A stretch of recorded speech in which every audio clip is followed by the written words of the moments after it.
truth and preservation of our soul shine. I can feel it, yours and mine. Close your eyes and witness it inside. In your bones, you will know. Trust and let go, and let it flow.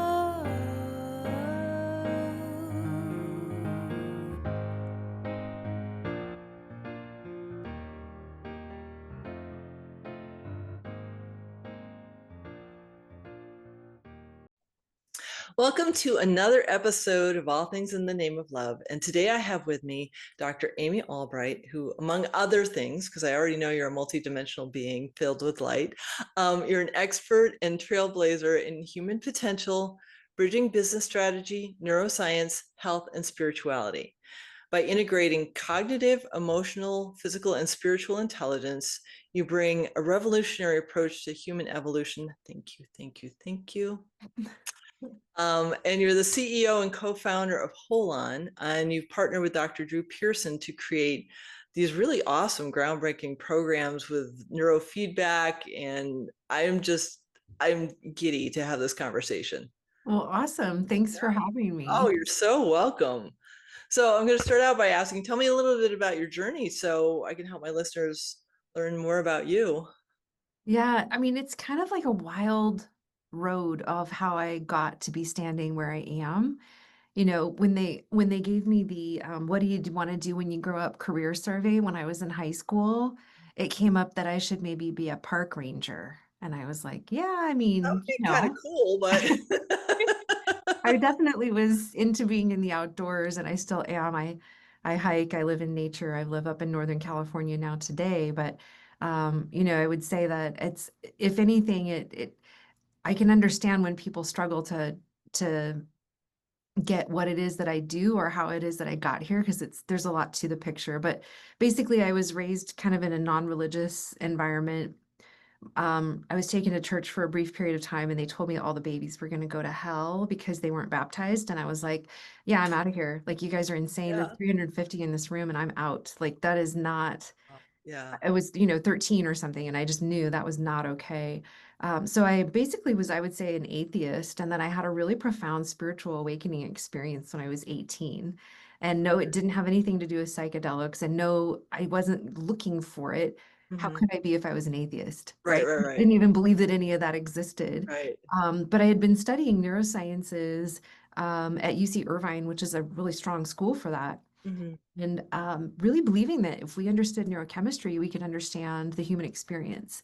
So, in my own way, I was already a cosmonaut. Like, what is the human experience? Right. Mm-hmm. And I was already nerdy, like the science, thing was definitely there. Mm-hmm. But when I had that experience, which happened on an acupuncture table, the very first time I went for acupuncture, I was like hearing voices and floating and sinking and tracing out meridians. And I can't explain, it's a God moment. Like, I don't know how else to put it. Ah, It's like, okay, I call it my Big Bang moment. I knew in that moment that there would be no way that science would ever explain the totality of all that exists, because it just can't.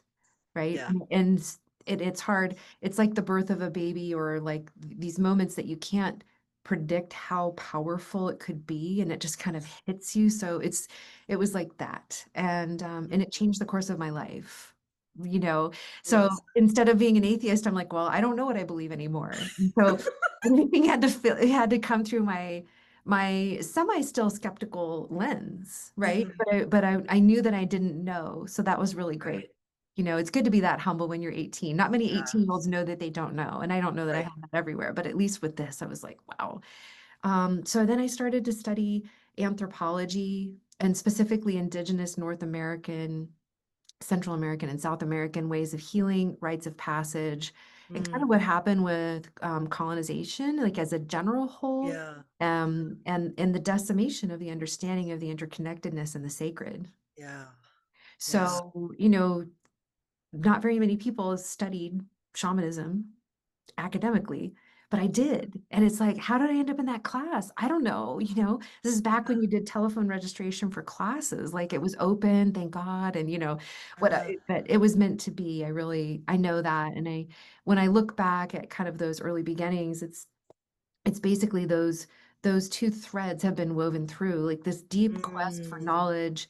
And I'm a nerdy academic and I love science and I love being very practical and I love being very grounded, but I'm also just absolutely, I mean, my deep love for the divine, right? My deep understanding and my actually, and I didn't know it at the time, but I have a huge amount of just beyond normal allocation of gifts. I believe we all have intuitive gifts and powers. But I was like so shut down, I didn't even know about yeah. them.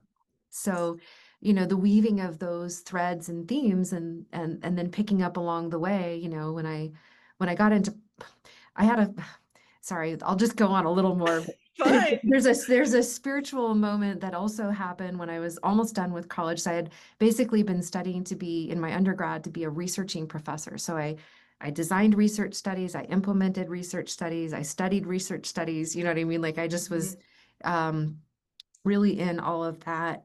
And I decided not to go that way with my career. And I got a very profound, very specific calling to go to Chinese medicine school. Mm, Would never have imagined, right? love, Like love, I love. wasn't thinking, oh, I had that big experience, I should go. It was more of like there was a booming voice in my awareness that said I have to go. And I'm like, okay, because I had just gotten back from a 2.5 month long, I would call it like an extended vision quest in Costa Rica. I bought a one-way ticket. This is long enough ago. There weren't Wow. it was dirt roads. There were Yeah, no yeah. gluten-free scones and yoga happening. None. Like I was the only non-indigenous, like non-native woman Yeah. for the first month plus of my Wow. trip, That's right? And I was beautiful. just down there like how I want to hear what it is that I am to do. Like that is why I'm on this trip. I know that I need to get out of my environment and be able to shake things up enough to listen. So, anyways, I went to acupuncture school, and then the turn of events was as soon as I got out of acupuncture school and I got into my practice, I was meeting with patients I had never met. I didn't know anything about them, and I knew everything about them. Mm, Oh, wait a minute, this isn't normal. yeah. But it is. It It is. is. Yeah. It is. Like that's the normal part, right? That's right. Yeah. Yeah, I know. It really is. Intuition is our God-given gift. It's Yeah. epigenetically, we've been self-selected. Those that are more intuitive survive. They know where the food is, they know how to avoid danger, they know when there's a snake in that bush up ahead, right? So the intuitive has been genetically and epigenetically groomed inside of us, and it's just what we are designed to be. So yeah. Anyway, so my practice just kept on changing and I kept on finding bigger things to solve because when I realized that I was solving health and emotional and life situation problems using these intuitive and, clairvoyant and whatever gifts, I realized that I should just try to solve the biggest things I could because I'm here to help as many people as I can. So Love that. why not work with global leaders? Why not work with Yeah. CEOs and executive teams of multi-billion dollar to, multi-trillion dollar size and see how far, how much can I leverage for greater good, everything that has been given to me, and just knowing that I'll be handed more and more capacity and that I can utilize it more and more as I just practice. So that's kind of the fast forward of about the last 23 years. I've been licensed for 23 years and it's been an amazing adventure with lots of twists and turns. There's so many things I want to unpack with this. I'll try to remember them all because like I have a similar like left right brain dynamic. Like serve the divine 100%, former academic, Mm-hmm. PhD in cultural studies because I wanted to understand separation. Ah, I yeah. couldn't get it. I'm like, how is this created? And I looked at a radio station and the programming and then like all the things. So I was like, how are the ways that separation is created? And it's because it's always been an illusion to me, but I'm living in this construct where separation is a thing. And I'm like, explain this, please. So like that was my trajectory. I talk to trees regularly. So you're just preaching to the choir. Did that start when you were a kid? um my first experience that I remember is walking into a flock of Canadian geese at the age of 3 and them surrounding me Whoa. and letting me pet them. What? Yeah. They let me pet them. Whoa. My parents are freaking out because they know Canadian geese, you know, their normal behavior is let's peck this thing, but they knew my frequency as a little one. They knew I knew they were me and I was them because I didn't Wow. have that programming then. And so they protected me from my parents. Wow. My parents finally got me out and they're like, don't you ever do that again. I'm like, but they're my friends. Wow. Yeah, so like That's I've always seen amazing. like four-legged fins and winged ones are my friends, and the trees and the rocks and the everything have always been my friends. I have repressed it because I grew up in Connecticut in the 1970s and 80s, and there was no woo-woo back then. Mm, And I'm future casting and everything, and like, not gonna happen. So I repressed it, and then I just couldn't really repress it because you can't repress your intuition, but you can try. you can try. You'll Yeah. probably suffer for it, but you'll try. Yeah, and Yeah. so I get it, like that whole quest of the intuitive knowingness, Hmm. like when because I work with animals, they talk to me, they tell me what's going on. I don't, I little me doesn't know. So Hmm. like I hear myself, wow, I've never seen that come before in a session because it's cool, Yeah. right? Right. Right. I think that a lot of the times people maybe don't grasp that intuition and creativity and imagination are actually all in the same spectrum of things. And they are all like neurologically, it's actually those same underpinnings, right? And Yeah. so when we move through our development as a little one and we become older, we actually have less of those, like we have less of the predominance of theta waves. So Yeah. it's less available, but it doesn't mean that it's not available. Right. The trick is that I think that not only do we develop and mature and have more beta waves, which is like the thinking and logic and reasoning waves, but that we often, people will develop these what we call hot singulates. So it's like a 1 inch square area of their brain that's just going bananas. And it can pull 30% of the power. Like if you think about like in terms of the wattage of power, of Mhm. electrical power that's in the brain, it can just it's a power drain. And so there's not really any possibility with that reduced power, but also the amount of noise that that is, right? It's Yeah. a huge amount of noise Hmm. that's saying you're not safe and you have to overthink life in all the different ways. So it's amazing what can happen, you know, when we consciously as adults do, let's say, our trauma work, we become very clear on, wow, this is the matrix and we can step out of it. You know, Yeah. sometimes that creates unsafety. Sometimes that makes us feel more safe. Right. Finally, things make sense, at least, even if we don't understand them. Oh no, I get it. And what I think is fascinating, because like another thread that's coming through is like I've had the gift of like hanging out with some Native Americans, and Mm, um I can't say I'm friends yet. I want to be. Like I want to be the cool kid that gets to hang out with them, yeah. but I'm not yet because I'm just not in a space where I can be. But one of them said, okay, I had a vision at the age of 10, and this being from me came in and chopped off my head. Why? Because I was thinking too much.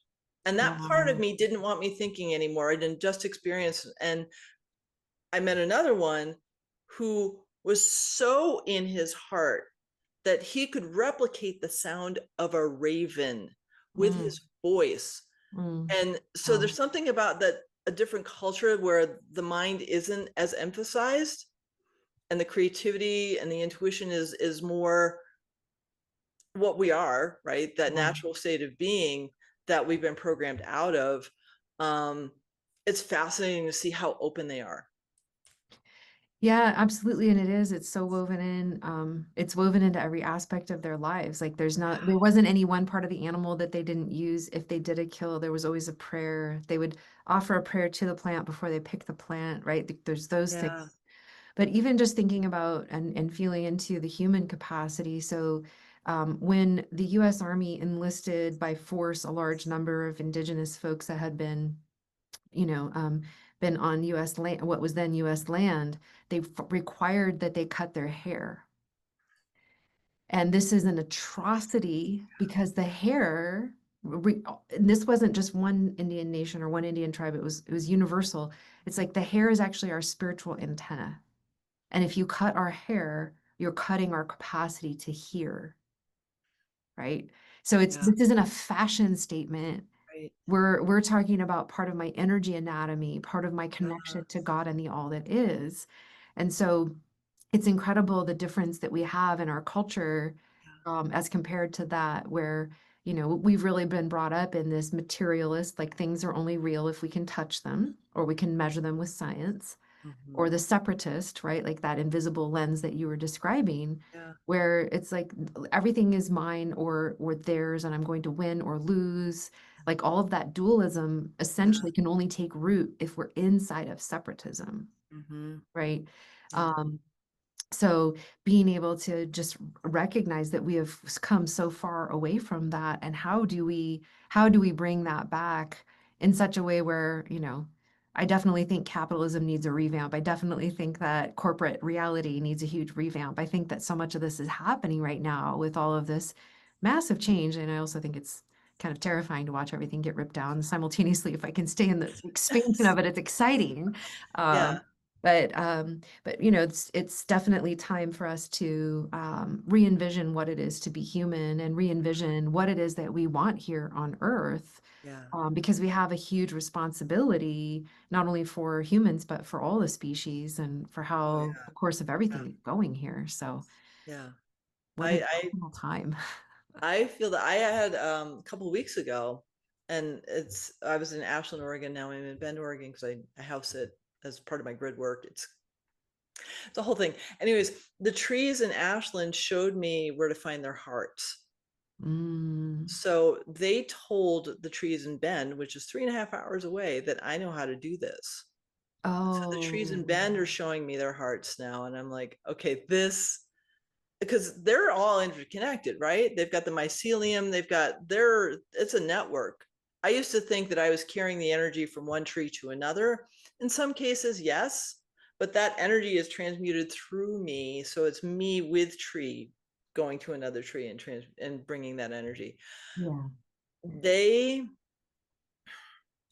I had somebody on a call recently say to me, the trees are getting really loud. I'm like, I love it.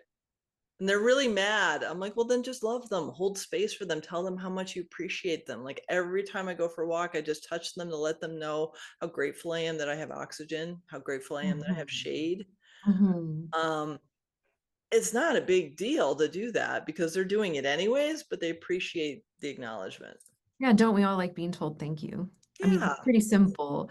Yeah, I believe that we can have such deep relationships with trees. I moved to Northern California about a year ago Okay. and to a wooded property, and so there are cedars Nice. here, which are just so special, I so love the cedars special. of Northern California. Yeah, I it's was in weed for a few years, and they Mhm. are very talkative. Exactly. Yeah. And what I found is that um, I like to sing, not like professionally, but just, around the Yeah. house or kind of in small Mhm. groups of friends or whatever. But just sitting out on my back deck and singing, or just even from if it's raining, singing to the trees, like Mhm. just like dedicating whatever song I'm singing to them. It just Mhm. creates this feeling of connection and beauty that is so it's just meaningful. It's important. It's Oh beautiful. yeah. I sang John Denver's Annie song at a park in Bend a couple months ago, and there were no birds singing. I started singing, they started singing with me. Whoa, nice. Like, So because fun. they're waiting for us to remember. Yeah. I mean, we're the only ones that don't know we're interconnected with everyone else. Everyone else already knows it. And it's just this matter of like us remembering. So to that end, like in your journey of like uncovering the programs and the like all the belief systems and the matrix and how has that like come to fruition? Yeah, I mean, I think that it's like I was saying, since I started off an atheist, and then when I went in to go to medical school, it was like there wasn't any room for any of this, right? Like study the Right. stuff, get through. I mean, it was Yeah. it was so rigorous and, sit for your full day exam, and the majority of people aren't going to pass it, and, just So I finally got out to the other side, and I would, like I said, start to meet with these strangers that I didn't know, and um I would feel a sense of their whole story, and I could see pictures, and starting to put together pieces of like, oh, wait, this must be. I don't know why I have to tell you this story right now, but I have to tell you this story because I think that I have to tell you this story. And then the Okay. story would come flying out of my mouth. Okay. And the person would like burst into Yeah. tears. And then, they'd be able to be pregnant for the first time after years of IVF treatments. And, Wow. Oh, because that's the beautiful. story that came through was the loss of a baby and a swearing of never having another child. Oh, wow. Okay. So as soon as I just bring that story out, and I Mhm. didn't know that I believed in past lives. Like Right. again, my woo factor was very low. Like I didn't even know what I was like, this is all. And I was pretty sure I was nuts is the other thing. I would drive home from Yeah. like, whoa, I don't even know what just happened. Yeah. But when I was with people, I knew when I was with people, and I think the distinction of how that came to be is that I didn't give myself permission to take up any of their space. So the way I Mm. said it is, Amy, you do not have the right. It is a selfish act to be insecure in front of this person, Mm. be in a place of doubt about your ability to serve this Yeah. person. You know that it's not you, so let it through. Get out of the way.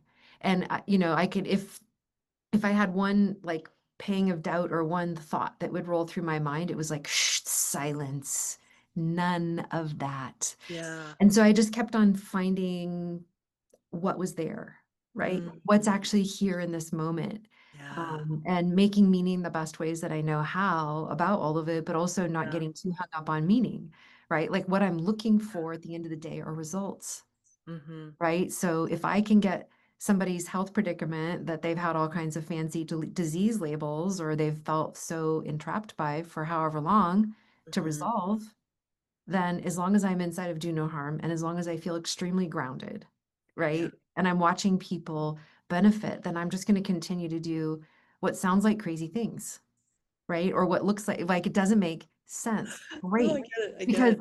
all the other smart people that are trying to make sense haven't been able to help this person, haven't been able to solve this problem for their body, for their business, whatever it is. So maybe I should try not to make sense, but instead lay down my ego, lay down my desire to Mm. control, lay down my selfishness, which Yeah. is my self-doubt. Mm. That is a selfish thing when you're Yeah. serve. And so it just helped me to be really inspired and show up in a totally different way for people. Mm. I love that. Yeah. It's so beautiful because I have had, I mean, when dogs and cats first started talking to me, I thought it was insane because they can't talk, right? But they do. Yeah. And I do the same thing. I get out of my own way. I call on my higher self and their higher self, and I ask for the session to be translated through me. My writing goes to shit. I can't read Uh-huh. like half the time I'm like, what did I write down? Because I record it too. Right. But then because in the body talk system, it's a formula. That's what they call it. And so when I Mhm. go back to read the formula, I'm like, okay, I Right. think I What does wrote. that say? Yeah. Yeah. And I don't question it because it's whatever they need. Yeah. And I'm the conduit through which it comes. And so, like, I haven't had to, like, the self-doubt was when I was first starting because I'm like, this feels insane. I'm talking to animals. Right. It's outside of our paradigm. But if Yeah. you were to talk to indigenous people, not just of North America, but anywhere in the world, they're like, yeah, so of course you're talking to them. Like Right. that's normal. Yeah. That's why they would offer them something before sacrificing Mhm. them for food. Or that's how they would find them when they were looking for where that herd is, right? Like they would feel them and know and Mhm. be inside of that level of communication. So I tend to think of it like we've been because of materialism and separatism and when God got put outside of people's bodies and everything, got set up the Mhm. way that it did for modern society and kind of pre-modern in those ways, it feels like um, we lost that ability and it ends up being like we were actually gaslit. Like it's a Yeah. universal gaslighting Yeah. to say that it's not real. Guess Yeah. what? They used to make fun of people that believed in UFOs or aliens or whatever the words were back then, and now UAPs have been announced by Congress.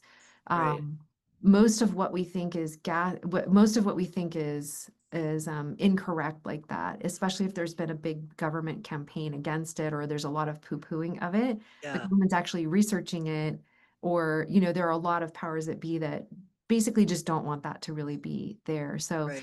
not to get too far down the conspiracy pike, but No. here we are, I right? so when I started going down rabbit holes, so I'm a former historian, been doing research since I was 18. So like I've got like 38 years of experience in doing research. My higher self said, okay, go down here. And I Mhm. go deep. And I'd be like, isn't that kind of like conspiracy-ish? And they're like, yes, but look how grounded you are. Right. That's So it. is it really a conspiracy theory, or is it just something that has not seen the light yet? Right. Right. And it's like, And okay, if we believe that everything isn't mainstream is a conspiracy, then what we're saying is the collective consciousness or the collective belief structure, which is a moment in time. Just mhm. what we believe as a modern society right now isn't necessarily true at all. No, It's just the not common at all. belief structure, Yeah, right? Anthropologically, there's been, thousands of civilizations through the millennia that have had their own complex belief structures that they believe are absolutely real.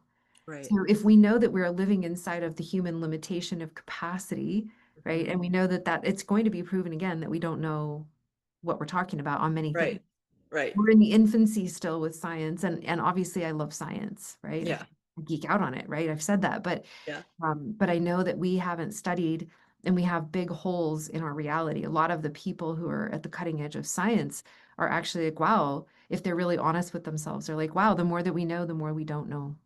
And yeah, the more that we don't know, then wow, okay, here we are, right? And I feel like that yeah, that's a really humble way to hold this adventure into science and this adventure into meaning making is like, yeah. it's not giving people the liberty to act in unethical ways or to just do wild things. Like I don't prescribe something that doesn't make sense, that Right, doesn't have backing. But if the right, sense making that I have is based on the Chinese elements versus a modern research article right, for a right. double-blind placebo, Mhm. as long as I'm inside of the space of do no harm, and as long as I have a lot of great kind of like architecture inside of myself about why it is that I'm doing that, then Right. I'm going to do what I feel is the right thing for that patient or that client. Absolutely. Yeah. But somebody else would look at that and say, oh, that's, like witch medicine or something. And it's like, because Right. it comes from plants, Well, okay, so like Chinese traditional medicine been around what, 5,000 years, something yeah, like that. yeah. So like I remember when I saw a traditional Chinese practitioner and he concocted some god awful thing that I was supposed to drink. I was like, you know what though? He just looked at my tongue and he knows what's wrong. Yep, totally. Like like that's so much like 5,000 years versus what, 150? I'm gonna go with the 5,000 years. Yeah.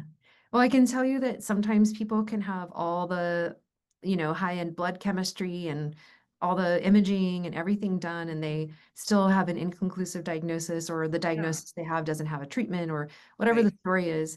And I'm like, yeah, you can tell me nothing. Sit down in my office, and I Hmm. can feel your pulses, and I can tell you, oh, you experience cough or allergies at times. Oh, you have probably, like a tendency towards low back pain, or you have Yeah. insomnia. Like I can feel Yeah. these pulse, and it's actually not like, it's methodically taught, and I learned that stuff in school. Yes, I'm also Right. intuitive, but I'm just saying like the stuff that I learned especially my Japanese pulse diagnostics class is like exquisite, right? Like Yeah. my Japanese specialty within it, because a lot of people are practicing Chinese, which is also awesome. But Mhm. I learned how to do some exquisite listening with the tips of my fingers. That just really helps to solve so many things, because sometimes we know how to correct an imbalance for something that we don't know how to name. Not Mm, everything has been named yet. That's yeah. another thing that I think people are not understanding, right? Like there's just Yeah. things we don't know. And so we can still correct those things safely, Mm, effectively, whatever, whether it's Chinese medicine or some other similar modality, or Yeah. even just looking into the intuitive and spiritual and energetic realms. Right. Sometimes somebody's body just needs to have something acknowledged, and then there's Mhm. spontaneous resolution Yeah. of a situation in their body, right? Or um, spontaneous release of emotions that have been carried maybe on a somatic level or an epigenetic level. It Yeah. doesn't make any sense, but No. neither does the diameter of the sun or how hot it is. Like we can read those numbers, Right. but we'll never make sense of certain things. And that's okay. I had an incident with an intuitive chiropractor, and I had developed an allergy to eggs. Well, he tuned in, he's doing kinesiology on me, and he finds out that I had a twin in vitro that had not made it, and somehow that made me allergic to eggs. Like, because I carried some sort of, I don't even remember what the story was, but I remember like right after I saw him, I could eat eggs again. And I was like, Right. where did this, like, in this moment, why did that come in to cause allergies when I never had them before, Yeah. but it was ready for me to see it? Right. No, Yeah. totally. I've had a lot of story around food allergies. My son did when he was a baby. He could be having massive GI upsets, and I'm like, it's for sure, whatever it is, right? Mhm. And I would take him to a friend of mine that has a specialty in releasing allergies. He's a baby. There's no placebo effect on, like, let's say, an 11-month-old, right? Right, Like, right, I mean, maybe they understand some of what we're saying, but they're not understanding all these complex right. processes that she's doing. Um, and sure enough, he could go from having a massive GI upset to being completely clear, right? And it would happen again and again. And same thing with me, but I'm an adult. So maybe it's Yeah, me, maybe it's the power of positive thinking, maybe it's okay, but for a little one, what is the explanation? And right. so, how does all that happen? I mean, it's all at once that there's a great science to it, and also that it doesn't make any sense, which I love. How are we going to explain it, really? I mean, there's methodology and there's theory, Yeah, but at the end of the day, again, it falls under the bucket of things that we don't have to understand because it's in right. a space of do no harm. And I can tell you, I don't know where I'd be without allergy clearing because my food restrictions I'd be eating like two things right now or something. And that's not a good reality. So yeah, yeah. I love that. Yeah, I've taken a couple courses in quantum physics, and it just geeks me out Mm-hmm. because that's the only science that I'm interested in, because it's the quantum mechanics. And so like, how does this actually work? Yeah. Um, and then I remember taking, so I enrolled in quantum university last year and took 3 classes, and then my life went to hell. So I paused. But like the third class was anatomy and physiology. And I went from like high end, like expansion to like second grade, like I I felt like I was stuck in like frozen molasses, not just molasses, but frozen molasses, because I couldn't move. It was so dense and pedantic, and I'm not, like, I just have a bias against Western medicine because I know it is Mm. kind of pedantic. Um, but what happened is I got to class 4, and then life kind of, I just moved way too many times to be present for taking classes. Um, I started seeing DNA get repaired in my sessions because I Mm. learned how it worked.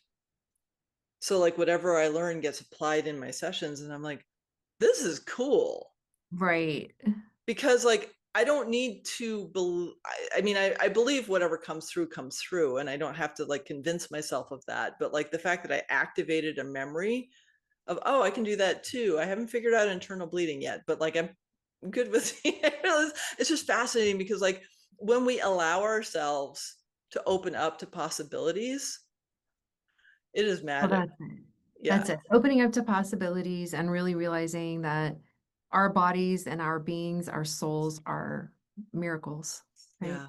Like our soul is timeless and it's going to continue through Hmm. infinity from here. Yeah. So, wrapping our heads around infinity, wrapping our heads around if we are connected, because we are connected to all things, we have infinite capacity to access and to find resource or find comfort or find the answer or whatever we Yeah. need, right? How Yeah. do we wrap our minds around the infinite that is? Yeah. Not possible. No, So it's it's not. being able to frame that, right now I'm currently dressed in a woman's body and I have whatever story my story is, or, and my name is this and what, okay, great. And that has everything to do with this lifetime and almost nothing to do with like not getting stuck inside of that as a frame. Right. Right. And that's really, people would ask me years ago, I don't talk about it as much like this anymore, but it's coming up right now. People would ask me in the earlier years of my practice, like let's say the first 5 or 7 years, well, what do you specialize in? And it's like, uh, miracle? Like, I mean, what do I specialize in? Yeah. I mean, it's just yeah, whatever.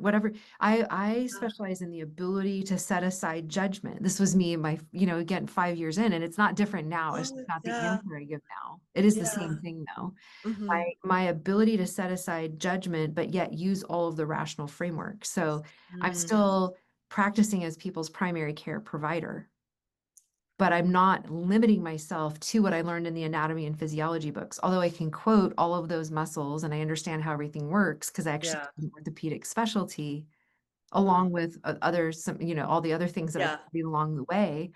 Um, but it doesn't mean that I'm locked inside of that as a dimension. I am Hmm. not just going to be mechanical about it, but I Yeah. do need to understand the mechanics. Yeah. So it's a layering for me Mm. of these different kind of like templates, right? So there's no way I could go through school and not know and understand and appreciate that. But also, I had somebody come to one of our events recently. She had massive searing pain in her hip, which made no sense. It was iatrogenic, meaning there was no reason for it to be brought on. Her personal trainer was completely baffled, and he's actually very trained, kind of like to the level of a physical therapist. Hmm. I'm looking at it, I'm touching the areas, I'm asking questions, I'm doing my exam. I'm like, this makes no sense whatsoever. And then we Mm. put her into a deep state with neurofeedback therapy. So the brain is getting fed back how it's performing by the computer. And she was and we did multiple types of neurofeedback therapy. When we brought her to the one that was for subconscious processing, and especially for any early childhood trauma, Mm. kind of subconscious processing, she had an 80% release of that pain per her um, experience, right? Like on a pain scale, Yeah. in about 15 minutes while she was laying with her eyes closed with That's nobody doing amazing. anything to her, Yeah. except Yeah. for that her brain was being allowed to process, That's cool. right? Okay, so I want to talk more about that too, because that sounds just absolutely like getting into subconscious stuff Hmm. like that. That's like my soul's quest is to fully remember and embody my Christ consciousness. And I ask all my friends to show me subconscious programs I have because I can't see everything. So Right. Nature is yeah. subconscious, right? So yeah, so you know, sometimes people think of the brain like a computer, and I think that that's quite reductionistic. Mhm. Some people think that everybody's brains are the same, and our brains are as different as we look and we act. Yeah. Like we are really different. And there's also some really fundamental things that are the same, right? Like Yeah. everybody's livers are still doing kind of what everybody's livers are doing, Mhm. for instance. So the brain is obviously still processing in certain standard ways, but the amount of variance is very high. Mhm. Um, Something else I think is important for people to know and understand is that any state that you've ever been in, whether it's the depths of despair or the most blissful place, or your intuitive antenna is out, or you're feeling really shut down, all of that is represented in huge detail neurologically, Mm. right? Yeah. And again, my story with the brain goes back like 32 years, right? That's when I first started to study it in that quest for understanding the human experience, right? Human consciousness. Mhm. And so, it is the brain the seat of the soul or the seat of the energetic or spiritual experience? No, I don't think it's like the root of it, but I do think it's representative. So it's going to show Mm. us in real time if we are having that, or if Mhm. it's easy for us to have that kind of experience. But also when we change how the brain is working, whether it's through pattern, like shifting how we're thinking or waking up and journaling or eating better food, or if it's the hardcore neuroscience stuff, the neurofeedback or other neurosciences that are applied. However we change the brain, we're actually opening the capacity for consciousness, the capacity for intuition, for all of these mystical experiences to be quite normal actually for someone. And so we have people come through our programs that are, hoping to get through ADHD or sleep. They're always super high functioning, highly performers. Mm-hmm. But we have a lot of folks that are like, yeah, I'd like to increase my intuition, my telepathy specifically, or whatever their wish is. And all of that is understood in the brain. All of that. I mean, not the totality of how we get there, but Right. definitely we know how to help people to increase their intuitive capacity. Or, some of these things that can feel a little bit out of reach for Mm-hmm. folks. Um, Oh, that is it's so really cool. exciting. Yeah. That's so cool. And how does so I get past lives, I get ancestral stuff. How does that show up in the brain? Mm. It's hard to sort out trauma from trauma in the brain. It's Okay. hard to sort out overthinking from, I mean, there's definitely, you can see the different genres of overthinking or the different Mm-hmm. subcategories of trauma. It doesn't always look the same, but you Okay. can't tell, at least that I know, is it an epigenetic imprint or is it a this lifetime imprint? Okay. Or it's that part we don't have a way to figure out yet. My Okay. colleague is the real neuroscientist of the team. So Okay. I've studied neurosciences, but I don't proclaim to be a neuroscientist. And Okay. so when he looks at the EEG, the electrical study of the brain, I have definitely heard him report, based on what I'm seeing here, I would predict that you have an early childhood mother wound that has not fully resolved. And Okay. he doesn't even know this person, right? Okay. But he can see that based on how some of these areas are specifically functioning. So cool. Isn't it amazing? I know. So not just, your amygdalas, plural, because we say it singular, but it's actually a plural, are dysregulated, or, it's coming from your cerebellum, and we need to regulate the default mode. It's very, very specific, all of this information, down to how synchronous are the frequencies? Are the neurons firing and resetting in the right speed? Because they're a Mhm. little bit like cap guns, like they got Okay. to reset. Are all of those little micro mechanisms happening correctly? Are all of the different anatomical structures working correctly? Are they communicating with each other Yeah. correctly? Are the waves being formed correctly?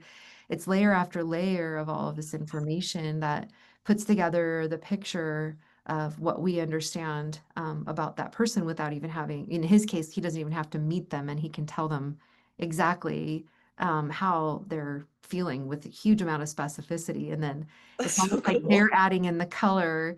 We Wow. take an approach that is both spiritual and absolutely just able to shift. So neurofeedback therapy gives the brain information about how it's functioning. Mm-hmm. And so if it's in overthinking and fear, then the brain doesn't get the information that it's doing the right thing. It's like, no, and then when it starts to shift away from fear, it begins to hear and see, depending on the Mm-hmm. feedback, how it's doing. So it's just so helpful. It's like being able to look in the mirror for the first time, or being able to have that feedback loop about, imagine being a dancer and you'd never been able to look at how your form is in the mirror or something like that. Mm-hmm. Um, but there are so many mechanisms and so many aspects to being human. So it's an incredible thing to be able to have that fed back, and at a rate faster than the mind can understand. That is so cool. Hmm. Yeah. So you do that, and then you bring in your intuition to how you have the neurofeedback thing coming in. Let's say Mhm. you saw your best friend get hit by a car. That's not, thankfully, not something I've had, but that's what came Right. in. And so you have that trauma. So when you do the neurofeedback loop, does it find the spot and then repair it, or is it to bring it into awareness, or how does that? Yeah, the trauma would exist and kind of have its effect somewhat globally on the brain. Okay. We might go in and just tell the brain, it's okay to be calm and you're no longer in a traumatic environment, and Okay. help to regulate kind of those systems that maybe Okay. get like the trigger wire gets tripped and it doesn't know how to settle down. Yeah. So there's that kind of training. And then, but there's the other kind of training, kind of like what I was mentioning before, where the deep state is created because the brain is following deeply, in this case, into alpha and theta waves Mhm. at the same time at a really beautiful timing and from the right area to the right area, like getting all of the jam just right on how to make their alpha and theta. And meanwhile, the person's just relaxing with their eyes closed and listening for those sounds to let them know how their brain is doing. Um, Mm. and in that state, often the subconscious processes things that they don't even need to consciously process Wow. ever. They don't have to remember it. Wow. And it's just a feeling of like wiped clean resolution. Like you get up, with sandbags dropped. And then in some cases, like in this particular instance the example that you gave, Yeah. we would talk about it a little bit so that they could know, they could have some more framing around it. And we would give them some tools so that when they did, they could kind of consciously walk towards that, or move into the experience and the remembrance of that, but Mm. in a way where they feel prepared, they feel equipped, they have the right tools. But also the neurofeedback therapy, not in every regard, but in some of these processes, it basically creates a natural anesthetic. And so people are not necessarily in pain as they're Okay. processing, which is a great paradigm buster as well. Yeah. The idea that trauma or hard things or patterns are ingrained, it's just that way, you're never going to get over it, or it's going to take you decades, or, I love to just, it's like, yeah, those are challenges to see how fast we can get something resolved, but in Yeah. a deep, deep way, not a topical resolution in a way that kind of Right. defies what maybe the modern mental health understandings are for healing. So it's and in ways where people feel safe during and do an amazing job of integrating after. Like it's often just fully integrated, by through the Love process. Like this. we can have a little I'm chat about it. geeking out because I spent a lot of time doing inner work, and sometimes it's like I know firsthand, like I didn't know I was anxious until about 6 years ago. I had repressed it Oh, that much. yeah, And then when I finally acknowledged it, I'd get woken up in the middle of the night, and I do a lot of somatic work. So I'm very present to it. And the other morning I watched myself. There was some part of me that didn't want to be seen. And I used my phone for the alarm. I have it on silent, but like I had to get up that morning really early. And I see myself picking up my phone, turning the airplane off and starting scrolling on what? Who is yeah, this? What part of me wants to do this, is trying very desperately to distract me. And I heard, leave me alone. And I'm like, oh, okay. All right. We're not. because yeah, because I feel you, and I see the behavior you're having me do, because I am not conscious about this behavior. This is something running me. So I'm calling you out. And then I was present with it, and it was not happy. Whatever it was not happy. It just kind of went away because I started deep breathing, and it was like, mm, I was trying to get, then I'm like, you're not going away because I have to see you. But like to be able to like do that more quickly. right. Right, or just have the contents. It's like the subconscious contents dumped Yeah. out, and you don't ever have to rifle through them or inventory, Yeah. right? It's Yeah. sometimes we can slow down the alchemical or emotional release and healing process by wanting to know what's going on with it. It's a Mhm. delicate balance though, because we could also spiritually bypass if we don't go slow enough, Right. which is not Right. cool and not what I'm talking about. Right. No, I know You know? that. I know that. It definitely is a balance, because I want to see the thing. Hmm. I still don't know what the thing was, but it slowed down when I was present with it. But to be able to Yeah. just like kind of like the neural pathways, I love when I can feel the neural pathways um alter when I've gotten some deep healing in. And so I'm just kind of geeking out about what you do. So Totally. Yeah, thanks. I do too. Yeah. Yeah. but I'm also going to be mindful of the fact that it's almost 3. So I want to ask you, how do people find you? Yeah, thank you. Probably the best way right now is our website. It's holonexperience.com, HOLON experience.com. It's the same root as hologram, by the way. So sometimes people are like, why'd you pick that? It's really about the interconnectedness of all things. So Holon experience.com. And there's you can find out it's actually a very informative website. We put a lot of work into it. And then also if people are interested in applying for one of our programs, they can fill out an application form and one of Awesome. us will be in touch. Awesome. Yeah.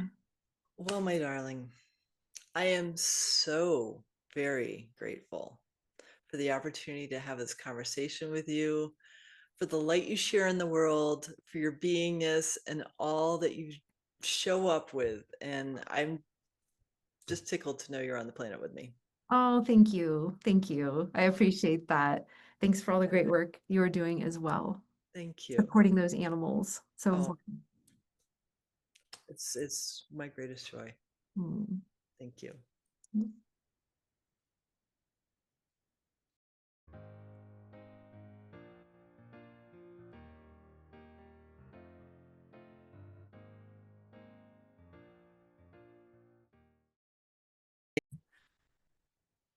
Hi, I'm Sophia Reesberg, the host and producer of All Things in the Name of Love. And I don't know if you've been following me for a while, but I've been doing this for 6 years. And I'm being called to expand it in a couple ways. I don't know what that looks like yet, but one of the ways that would be really beneficial is I've started Buy Me a Coffee. And if you feel called to support me, I'm sharing the link in the description, and I'd really appreciate it. Thank you so much for your support, for your listening, and for helping me bring more light into the world. Namaste.